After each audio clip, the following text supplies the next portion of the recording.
Daisy, the diesel rail car's work in the countryside, was full of surprises. But she was frightened of bulls and cows, and she remained very lazy and stubborn.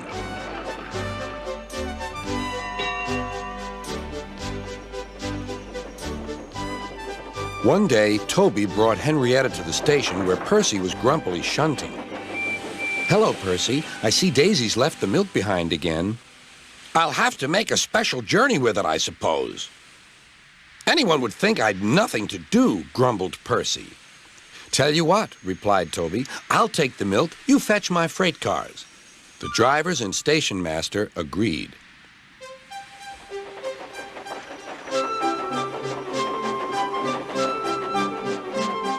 Percy had never been to the quarry before.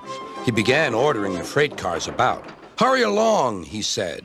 The freight cars grumbled to each other. "This is Toby's place.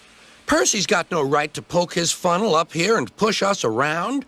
They whispered and passed the word. "Pay Percy back. Pay Percy back."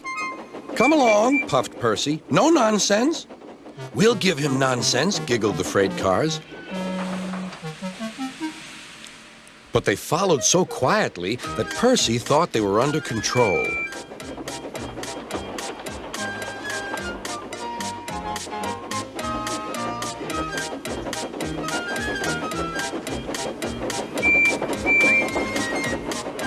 Suddenly, they saw a notice ahead. "All trains stop to pin down brakes." "Beep, beep!" "Brakes, conductor, please!" But before he could check them, the freight cars surged ahead. "On, on!" they cried. "Help, help!" whistled Percy. The man on duty at the crossing rushed to warn traffic with his red flag, but was too late to switch Percy to the runaway siding. Frantically trying to grip the rails, Percy slid into the yard. "Beep, beep! Look out!"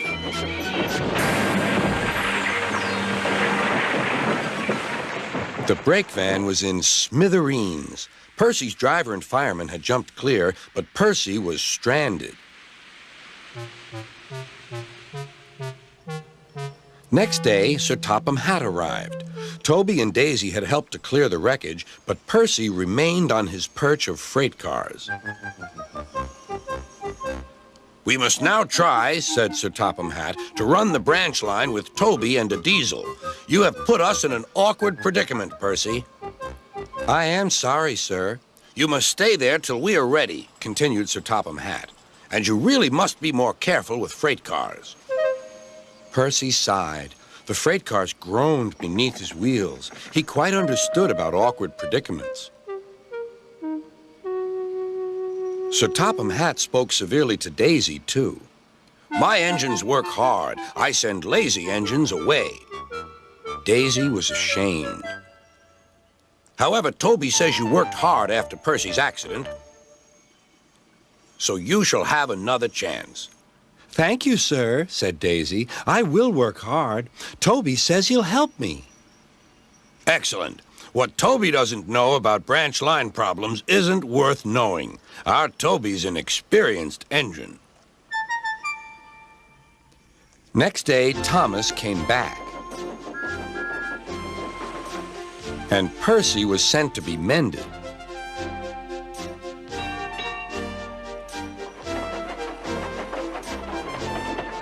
Annie and Clarabel were delighted to see Thomas again, and he took them for a run at once.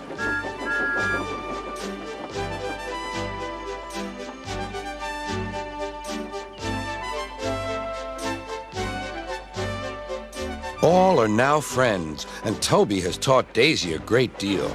She shooed a cow off the line the other day all by herself. That shows you, doesn't it?